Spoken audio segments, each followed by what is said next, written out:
Ma che figata è sta roba? Adesso andiamo a vedere se i lavoretti fatti dal signor Mika sono stati fatti bene. No, adesso.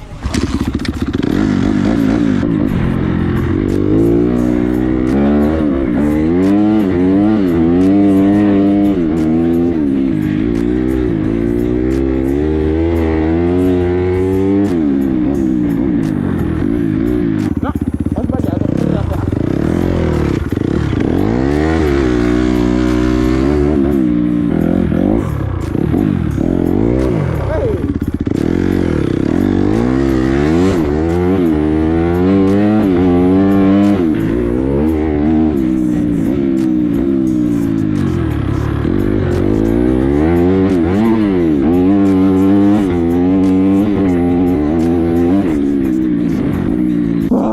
Mirko, ma che cazzo abbiamo tirato fuori? Bello, bello, bello.